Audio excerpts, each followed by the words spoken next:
Greetings and welcome back to another video in the world of Monster Hunter. Today we are looking at the Safi Rapidcannon, which is a normal 3 heavy bowgun. Now, I've never really typically minded normal 3, it's always been very painfully obvious that spread and pierce do a fair chunk more.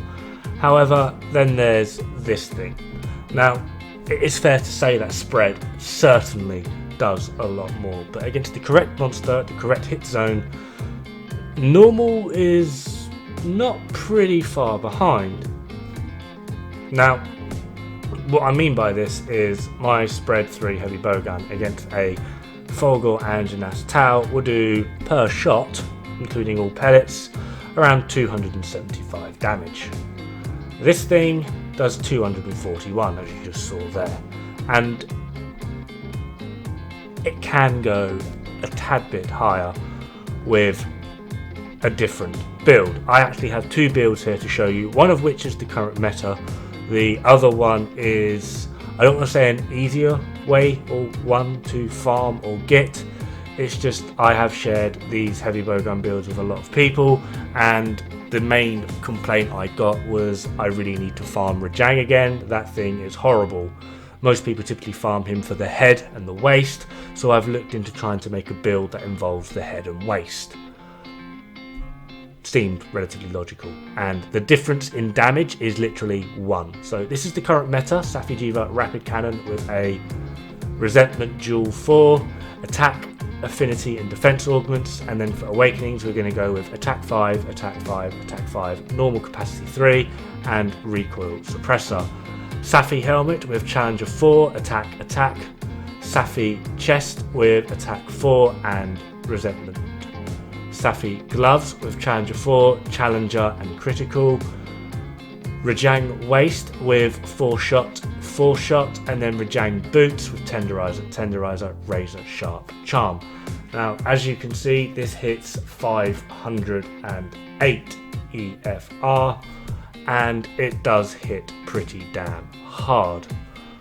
It's also pretty damn effective at farming Rajang, and is my go-to weapon and slash build for such an occasion. Not tried it solo, but in a group I do find that this really does just pump out the damage, and as well as stun and KOs, just to help out the group, and just it generally works quite well.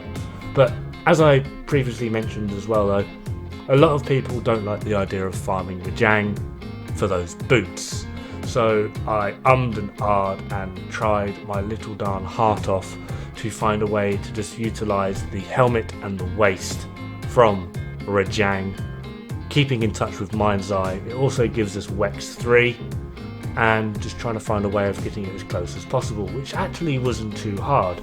Luckily, same sort of setup, well, the exact same setup on the weapon, affinity, attack and defense augments, resentment, attack, attack, attack, normal capacity 3 and recoil suppressor, golden headdress with a challenger and attack, Safi chest with attack and resentment, Safi gloves with challenger 4, challenger and critical, golden obi, the Rajang waist with 4 shot, and then Safi boots with attack, resentment and 1 more attack.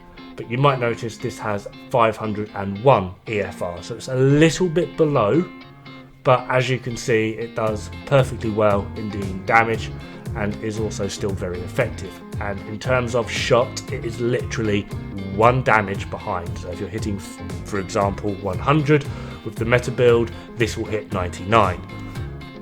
1 damage separates them per shot. Obviously this is going to be hit zone value dependent.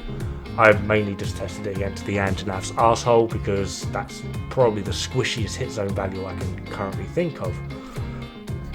Trying to get those headshots though for the KO, because it does actually do quite a lot of KO and stun damage, which was quite surprising. But overall, generally loving normal 3 at the moment. Is absolutely quite brilliant and definitely worth the investment. However, that just about does it for me, so have fun, good luck, and don't die. It's bad for the health.